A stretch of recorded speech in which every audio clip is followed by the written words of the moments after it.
I feel like a news reporter. Oh. I have my hands like crossed on the desk. We're ready for all of you to listen to us, which is what I guess news reporters feel and do. Welcome to Two Girls, One Ghost News, where we read your stories back to you. Hot on the press today are ghosts. This is kind of reminding me of the intros that we do for In Paranormal News on Patreon, too. They're so funny. We are your anchors. That is Corinne. I am Sabrina. This is Two Girls, One Ghost. Two girls, one ghost. Alrighty. Hello. Sabrina, why don't you start us off? I'm pretty sure I started last week, but I'm happy to start again this week. Okay. Because you have done a lot of talking in recent episodes because you did a two-parter. Yes. My voice hurts, so give me a break. Talk to me. Okay. And I might actually have 3 stories depending on time. So I am so excited about this one because I'm on the East Coast right now. By the time this episode comes out, I probably will be back in LA after a month or more of being here. And on my first week here, I drove past my childhood home that I grew up in that was haunted. And it's in Branchburg, New Jersey, a like small little town that no one really knows of. So I usually say like I'm from, around Bridgewater or Princeton. And I did move to Princeton in high school. But I had never known anyone in Branchburg who had paranormal experiences aside from my family. And literally 2 days ago, Mel emailed saying Branchburg experiences. No way. Oh my gosh, this is as hometown as it could possibly get. This is so cool. I was so excited.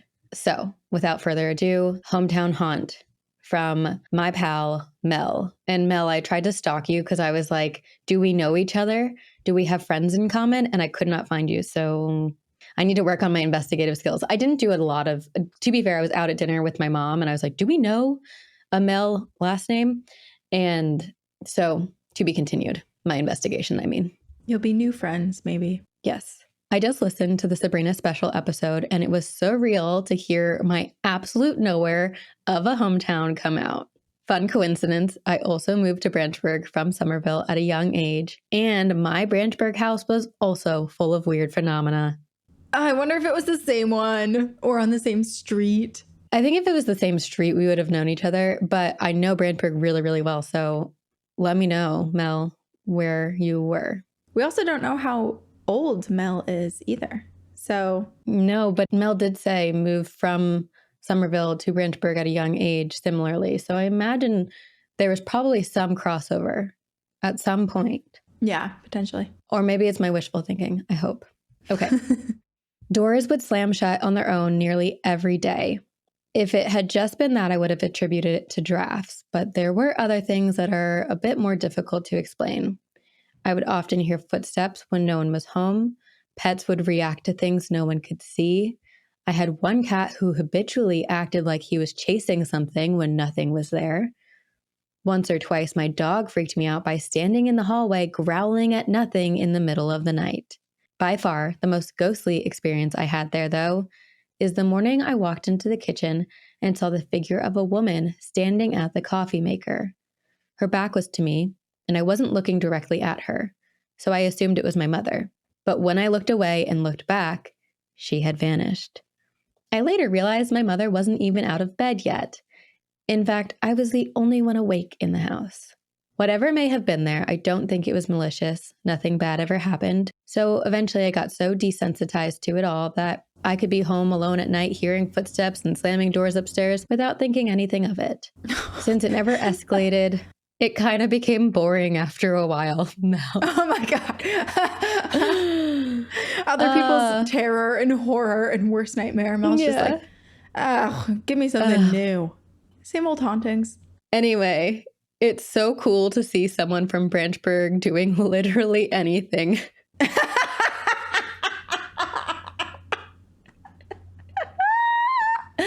Oh, man. Oh, that's rich. It's so rare to hear about the Beeberg in the wild, since the only notable things that have happened there in the last 10 years are the one double homicide and that time an emu was running loose repeatedly crossing 202 and nobody came forward to claim it. Spookiest regards, Mel. Okay, well, I didn't know about either of those instances, so I need to do some reading. Damn, I want to go to your hometown. This is wild. Jeez. Mel, thank you for emailing. Wow, so great. Yeah, that was so fun. And it's so nice for me to just have knowledge that I wasn't the only one who grew up in a haunted house in Branchburg. And it makes sense, right? Like in the 6 years that we've done this podcast, there's so many reasons that hauntings can happen, but they happen all over the place. It's not the whole town has to be haunted for multiple places to have experiences or whatnot. It could be the family, it could be whatever it is. But it used to be old farmland. Who knows? I love that this woman was at the coffee maker, though. She's like, I might be a ghost, but I still need coffee. Branchburg, the way that I view it now, having the only two stories I've ever heard from it be Mel's and yours, I'm picturing it as, you know, when people say there's always a spider within 7 feet of you, I feel like in Branchburg, there's always a ghost. Somewhere. There's some sort of haunting within 7 feet of you. And sometimes it's nice and it's mundane and boring, like Mel thought it was. Okay, I have a haunting for us. Lovely. And this is from Sarah. Hello, Corinne and Sabrina. My name is Sarah. I'm sure you've heard it a million times by now, but I love the podcast. I've only been listening for about a year and I have a lot of catching up to do. But I've thought about telling my story ever since I began listening, but I was worried that it wasn't interesting or spooky enough. And I was also procrastinating typing it. We've been there. Oh, yeah. I have 2 semi-short stories to share. One is kind of weird, one very creepy. Oh. So let's start out with the easy one. I am 22 years old now. Let's see when this was sent. Okay, so maybe 23? Happy birthday, whenever it was.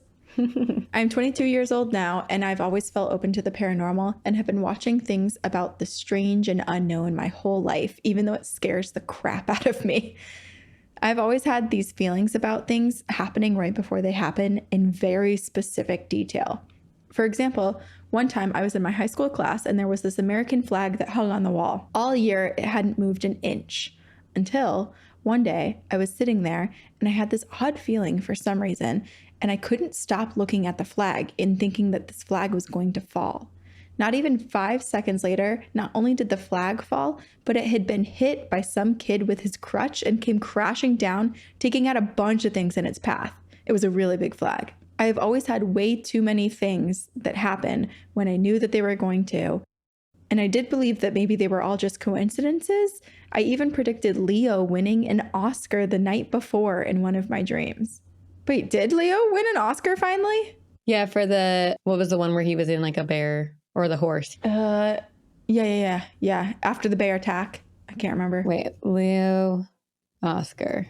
I feel like I've jumped to a new timeline because I did not know the Zodiac was captured. I did not know Leo won an Oscar. I feel like these are big things that... Revenant. Revenant. Yes, I did watch that. Okay, now on to the scary stuff. Ghosts. I mean, that's what we're here for, right? I've recently moved, but before I did, I lived in my grandfather's old home. One night when I was about 19 years old, my cousin and I were about to go see It, Chapter 2. She hadn't seen the first one yet, so we decided to put it on before we went. My room was in the hallway and had no windows at night, and it makes the hallway pitch dark. When I watched The Nun and the Woman in Black the first time, I made someone go turn on the light because I hate ghosts gliding down dark hallways. Fair. We were about halfway through the movie when out of the corner of my eye, I see an old woman peek her head, and just her head and one hand around my doorway, and she's staring at me. I immediately freaked out and looked at the door when I saw no one was there. And I thought, oh, maybe it's just my eyes playing tricks on me. Until I noticed my dog was looking at the door, and then I look at my cousin, who doesn't believe in ghosts, and she looks super confused and a little creeped. And I just say, "Did you just?" And she replies, "See an old woman?" We both looked at each other in shock. I went to go look for my mom in case I saw a glimpse of her walking by or anything to explain this, but she had been outside the whole time. The thing that makes seeing this thing 10 times worse is that my step-grandmother had died in the house We brushed it off feeling uneasy and we just went to the movie. But while watching the movie, the scene with the old lady came on, and there's a part where she looks over the door frame just like what we had just seen. We both looked at each other, completely freaked out. When I got home, I had the worst nightmare of my life that I still remember to this day. I had been looking out in the backyard and saw Valak, the nun from the Conjuring movies, in the tree line of the forest backing my house. I freaked. I ran to my sister's room trying to tell her what I had just seen, but she had just been looking down the same hallway, staring. I was crying and I was begging her to listen, and I turn around and I see what she's staring at. My mom was on her knees down this dark hallway in my home praying to the nun, and who else but the old lady that I had just seen. My sister, without saying a word, starts to... Okay, wait, we're in the dream though, right? Yeah. Yes. Okay. Thank you for... Still horrifying. Mm-hmm. Yes. My sister, without saying a word, starts to walk over to them while I'm crying, grabbing at her, trying to get her to snap out of it and to help me. She reaches them, she gets on her knees and starts praying to them. I look back at Valak and the old lady, and they're staring into my soul and yelling in the most demonic, menacing voice, "Kneel and beg." Oh. I decided to scream the best thing that I could think of in this moment, which was, "Fuck you!" Then I screamed so loud and chilling it made my ears bleed. And they said, "Then die." And they started gliding super fast towards me until I was jolted awake. I woke in a sweat and I was crying. Out of the corner of my eye, I saw a black figure until I rushed to turn on the light, and then there was nothing. I've always been afraid of the dark, and I've never been embarrassed to admit it, because even to this day, I proudly need a nightlight. I've always been fully aware of what lurks in the corner just outside of my sight, and I've experienced it. I saw it as a warning, and I went to go get Sage as fast as I could. I tried my best to protect my house without my family finding out, since they don't believe in any of this. That was the worst paranormal experience that I've had, and I really hope it stays that way. I hope my story wasn't too long and that you enjoyed it, and maybe you got a little creeped out. If you guys ever want to do something spooky in Florida, I highly suggest St. Augustine. See you on the other side. Love your very haunted listener, Sarah. Well, we definitely want to be in St. Augustine. We have talked about it for years. Can I add one more thing? Because Sarah had followed up with a tiny bit of context and said, "I have just learned that the room I slept in was the bedroom that my grandmother had died in. So maybe that explains a bit more." Okay. But also I'm like, does it? Well, so the first part of the story, then like seeing the old lady peek her head out, totally with the context of knowing that the step grandmother did just recently pass away, does make sense. But if I want to take it in a darker, scarier way, which I do right now, I'm going to, there's a spirit who knows that they are about to see the nun and knows that Sarah's step grandmother had just passed away and knows that this part of the movie occurs and decides to terrify them. Yeah. And be a menace and scary. So scary. And I mean, I feel like the peeking around the door, if my mom were in spirit form and knew I was about to go see a scary movie and that she could scare me with doing that, I feel like my mom would do that. But the part of the dream, like being included in the dream and just like, it's just disturbing imagery. It's so taunting. It's so evil, right? And so for those two, like the nun from the Conjuring movie and then this woman who was in the doorframe to basically challenge her and taunt her and be like, all the people you look to for safety are already kneeling and begging from me. And now you're going to be next or I'll kill you. Like that is so scary. It's so awful.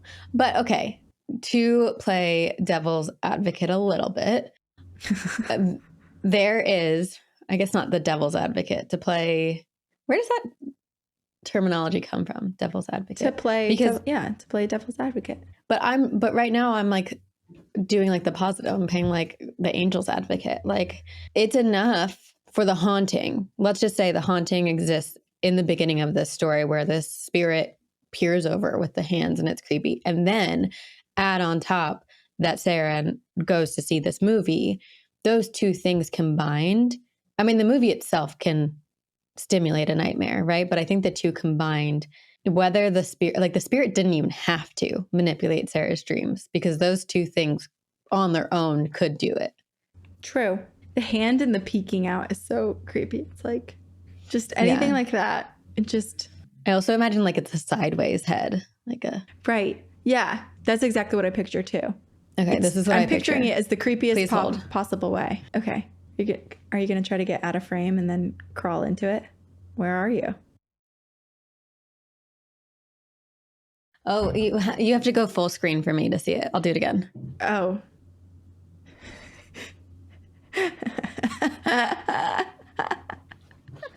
Should I do what I picture?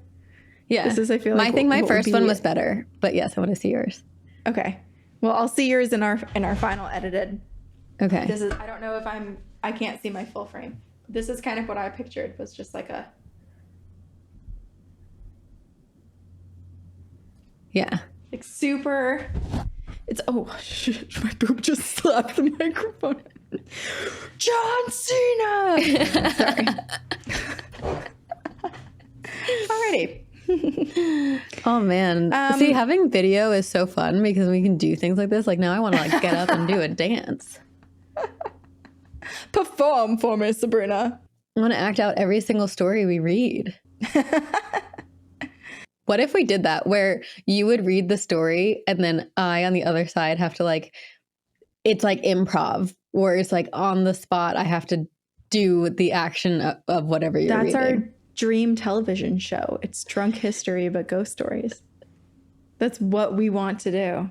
We should do a ghostly charades in the beginning of one of our episodes. Who am I? Who am I? I like it. Okay, let's do it.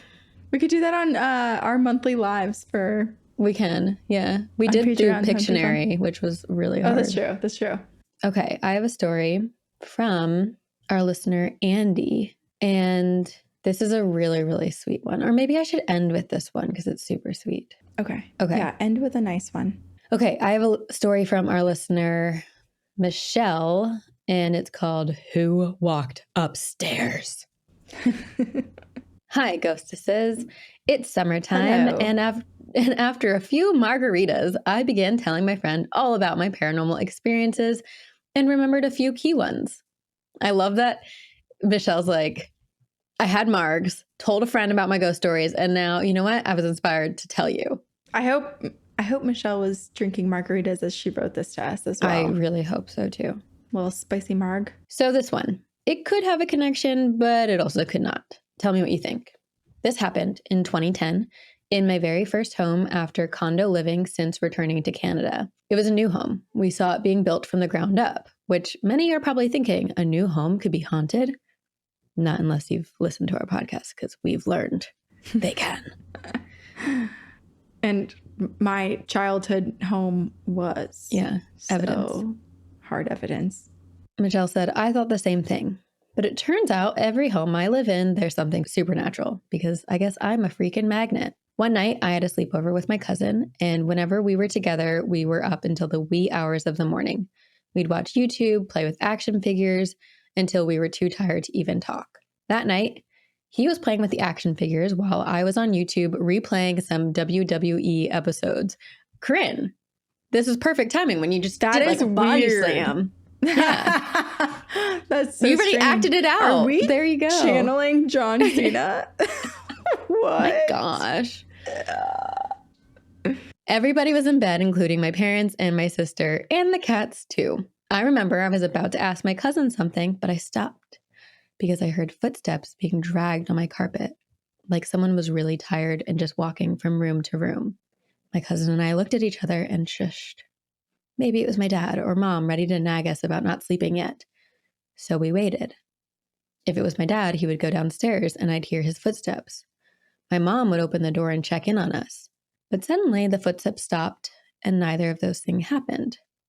So we just waited, holding our breaths. Nothing. We shrugged it off and for a second there was silence. And then again, the sound of dragging footsteps caught mine and my cousin's attention. It sounded like it made its way from my parents' room slowly. So once again, I was expecting my parents to come in, especially because the footsteps started coming towards my closed door. Ma, I called out. No answer. My closed door didn't open, but the footsteps continued. Suddenly, they stopped at my closed door. Daddy, I called out, and when he didn't answer and the door remained shut, I got up. This wasn't funny. I got up and I grabbed onto a pink vase on my dresser. I looked at my cousin and said, Matthew, stay here. I'm going to see what this is. My cousin shook his head. Dude, don't. It's probably just your parents. Nah, I know my parents. This is not like them. I could hear and feel my heartbeat in my ears as I gripped onto this vase tighter and tighter. I was expecting a serial killer to be at my door and ready to kill me. But guess what? I swung my bedroom door open and nothing. It was dark and empty. The next morning, both my cousin and I darted down the stairs to tell my mom. And my mom tries to never give in to this type of, seeing spirits and hearing them talk. But when she heard our story and the events of the night prior, she was shocked. It wasn't me anymore. It was both myself and my cousin experiencing this. How could two kids be screwing around about footsteps? She told us it could have been my dad or my sister sleepwalking. Nothing to worry about. As if two people sleepwalking in your family isn't something already weird. Right. Like, what the hell are they talking about? Ugh, that's even worse. It's full possession if there's more than one sleepwalker. Stepbrothers. Okay. Yeah. Well, that's a funny version of it. This is the... Yeah. This is the horrifying, spooky version. But later that day, she came to me and asked again about the night. I told her everything that happened and showed her what the footsteps sounded like. And I could see she was trying to make logical sense of it. There was no way this house was showing signs of a haunting again. But then she came clean, and I was surprised. She said to me, "It's funny you said that. I've seen a girl's head on the railing, just her blonde head, floating at the railing. She shows up, and it looks like she's lowering down to the first floor. Ah! I've seen her a few times, but she's always at the railing. So who was this walking around the hallway that night? Is it the girl? Why is she always at the railing? I feel like every home I've lived in has a story to tell. Hope you're both doing well. Corinne, happy engagement. Now wedding. Stay spooky, stay weird, and don't get possessed. Lots of love, Michelle." Oh my God. This is so scary. Okay, Ew. Positive spin. Okay. It is very scary, but Michelle's mom saw this little girl a couple times, and she's always at the railing, like kind of floating down, meaning she's upstairs for the most part, which makes me think she sees Michelle and her cousin hanging out, staying up all night playing, and, maybe she feels left out and wants to be included and That's true. doesn't really have the ability to go beyond the hallway area. So maybe she just keeps trying to lurk outside the door. Yeah. Yeah, that's a nice positive spin, which is positive but also sad, because then it's she wants to participate and she's just the onlooker. I don't know how I feel about this. You're not convinced. Yeah, I'm not entirely convinced. And it's just so scary, just knowing something's beyond the door, knowing something's walking back and forth. And then to raise your concerns to your mom and be like, oh yeah, I basically see to me, the floating head sounds almost like it's a decapitated head. It's not the full body. It's just a head. But we, some spirits have some problems showing up, just some men have problem getting it up.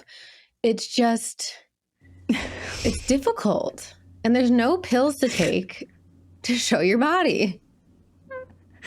What the This feels like Mad Libs. What's happening? I wasn't going to say it because I was like, this makes no sense. But then I was like, you know what? Just release your weird, Sabrina. Release your innards. Oddities. Oh my God, that was funny. It's kind of like, sometimes I think I just try to say things that are going to shock people because they don't expect me to say them. Actually, a lot of my thoughts, if I said them out loud, would shock people. So for the most part, I don't say them. And here we are. Here we are. And but well, luckily for you, we have a podcast. This is what if you were just a figment of my imagination? What if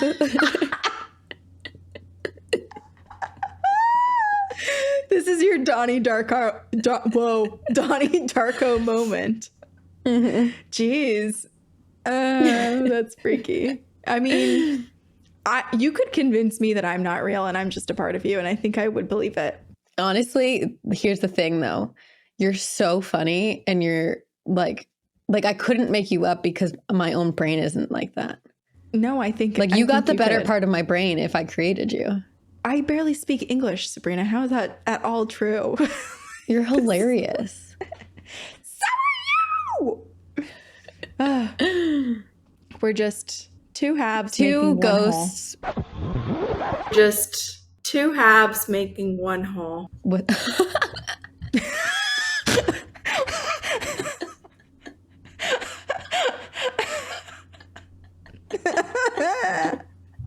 Speaking of holes, my brother was saying that he wishes he could create like a video compilation from everything he saw in his mind at my wedding of, this is like not an English sentence, but basically my cousin Mallory, she works in the porn industry, and the thing she says is shocking sometimes. Yes. Very. And my brother was like, I wish I just could make a compilation of the whole weekend of Mallory talking and people's reactions. Just like quick cuts. Yeah, just just all of that. Oh man. Okay, I have a story now that we can move on to. It is called The Little Girl That Attached Herself to Me. So, the first story of my haunted childhood house. It all began when my mom and stepfather got together and bought this house in the middle of the woods in Swansea, South Carolina. So, short story first, because it is quite a long one and probably way too long for your show. Guess what? We're reading it. The previous owners died of old age in the house, and that is why we got it for so cheap. Needless to say, I don't think this was the case looking back on this as an adult. I remember as a kid around 13, me and my buddy were playing Xbox 360, and behind was the door to my bedroom, and it had this inch gap underneath where you could look underneath the door and see the hallway leading to my stepsister's room. Well, as we were playing, we both noticed that the hallway light seemed to be a bit off, and it was pitch black in the hallway. So, being curious and the deviant kid that I was, I went to go turn on the lights because I just never felt right in that house in the dark. Lo and behold, as I opened the door, I noticed that the lights were still on. So I looked back at my buddy to confirm that nothing had been going on before I opened the door, and he confirmed I was correct, or at least we thought. That night, he went home because he was scared that maybe someone was watching us. And then I tried to go to bed. Terrible decision. That night, I had a dream. Some would say night terror. I say, I finally saw what was lurking in that house. In that dream, I was playing the Xbox with my buddy again, but this time when I looked under the door, there was nothing but pitch black darkness, and you couldn't see through it if you tried. And this time when I turned back to look at my buddy, he's gone. I heard a creaking noise and looked back, and there was my stepsister's bedroom, slowly creaking open inch by inch. No. As it finally swung open fully, I noticed that the room was completely filled with just black smoke, this thickness that was staring back at me. I froze with fear, just staring into the darkness. And then a little girl with long black hair and long arms started to run down the hall and chase me out of the bedroom, down the stairs and around the house and into the basement as she caught me and she slit my throat. And then I woke up with a sweaty panic in my room with marks all around my neck that I didn't find out about until later in the morning when I went to go take a shower. That very morning, I asked my mom where the old owners used to sleep, and she said, in your sister's room. Why do you ask? I told her I have a bad feeling about that room and about my dreams, and of course my mom would say that it's just a dream and nothing can hurt you. But to this day, I have to look over my shoulder telling this story because in the end, I feel like something was trying to attach itself to me and possibly did. See you on the other side and on Patreon. Dylan. Okay, Dylan, the ominous ending of possibly did attach itself to you makes me think that there is more to the story that you are not telling us. And there is, and just the darkness lingering there and kind of like this massive being, this like ominous cloud. It does make me wonder if perhaps the older people who were living there, if they experienced anything like the previous owners. Makes me sad, you know, thinking that maybe there was something really scary affecting them. Tormenting. And especially if they were older, it's like one of those things where people are like, oh, it's dementia, they're hallucinating. But like, what if for this couple specifically, there was something really dark and demonic in their home and Dylan was seeing it? It's kind of like how scammers take advantage of the elderly because, you know, there's been a lot of things recently where they pretend to be like grandchildren and they're like, I really need money. Help me. And can mimic your voice like using AI. It's so scary. Yeah. I think it's just upsetting to think that spirits can do that too and take advantage of elderly and their inability to like get help in regards to the hauntings. But the fact that this little girl has long arms, like that's such a specific detail that, well, I mean, okay, let's just say the whole thing. This is not a little girl. No. This is something demonic, something There's no dark. way. If it's chasing Dylan and leaving actual scratches on Dylan's neck. I know. I'm like looking around myself because I'm getting nervous just talking about this. But yeah. The waking up and not even realizing, like Dylan didn't even realize that they had anything on their throat for a while. So, you know, they woke up and was like, oh my God, what a horrible dream. That was so scary. And then probably looked in the mirror and was like, oh, okay, that wasn't just a dream. Cool. And it sounds like Dylan, just from like the experience, it didn't really feel like just a dream anyway, but then it was confirmed that it was more than just a dream because of the scratches. Cool. Okay. Well, I do have a nicer story. It is a bit sad, but it just, so you know, it has a nice message to it. So this is from our listener, Andy, and it's called My Grandfather Died to See Me Get Married. Oh. Greetings, ladies and ghost. My name is Andy, she, her, and I'm an Idaho transplant in Texas, patiently hoping for a live show anywhere between the two. After coming out from under the podcast rock I've been under, I discovered your show last year and have been binging ever since. Like everyone else, I feel like I've gained two best friends that never judge, no matter how crazy or scary a story may seem. Okay, story time. I got married last July, but the month before, the weekend of my bachelorette party, my mom called me to let me know that my grandfather was likely not going to make it through the night. I definitely cried on a beautiful male dancer that evening. Grandpa made it another 24 hours and died that Sunday. I was born the day before his birthday, so my whole life we've shared a very special connection, always celebrating together, or at the very least calling to wish each other happy birthday. It was hard a month later when that call didn't come for the first time in 30 years. About a week after he passed, I was getting a massage from my Reiki healer, and she paused to ask me about the presence of a male that she was feeling. She said it felt like she was holding someone on her lap and was overwhelmingly proud. I told her my grandpa had passed recently, and she said, oh, that's who it is. And he's letting me know that he knew this was the only way he would be able to see you get married. Oh. I burst into tears. Oh. My husband and I had decided that since his family is in Texas and mine is in Idaho, we would get married in Las Vegas because it was easier for both families to get to. This meant that my grandparents would not make it as they weren't up for any kind of travel. When we finally had his funeral in August, I was able to talk to my uncles who had been with him the days leading up to his passing, and they mentioned some of the things he was saying and doing before he left. He told one of them that he'd seen his parents and had a nice visit with them.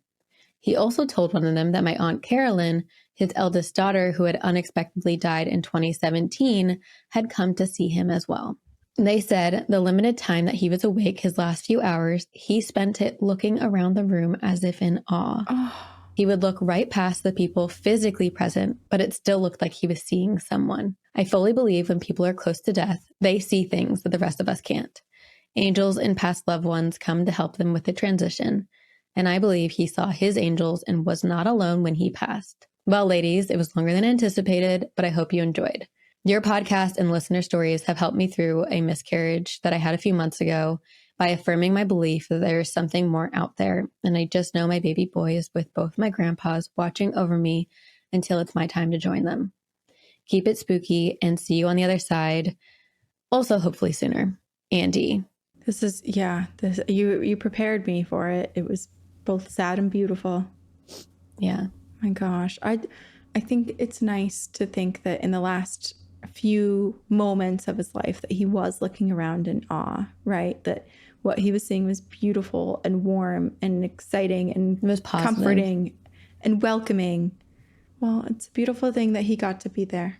I know. And the message of he knew that this was the only way he could see you get married, which is not only so sweet and like beautiful, but also then means that at the wedding, Andy knows for a fact he was there. Yeah. Yeah. Oh, chills. Well, I'm glad he could go. I know. I'm like, I want to go wrap myself in a blanket now and hug Andy. Yeah. And just think about Andy's wedding. Oh. Well, that was very, very lovely and sad. But also I'm really sorry for your loss as well, Andy. Like, I do think it's beautiful that while it wasn't our intention in creating this podcast, I love that it has created a space for people to feel comforted by others, but then also by the notion of the afterlife and that our loved ones are still here or are somewhere waiting for us and we'll be reunited with them. I definitely believe that we will be. Yeah. And I feel like we have an inbox full of proof. Tales. Yeah.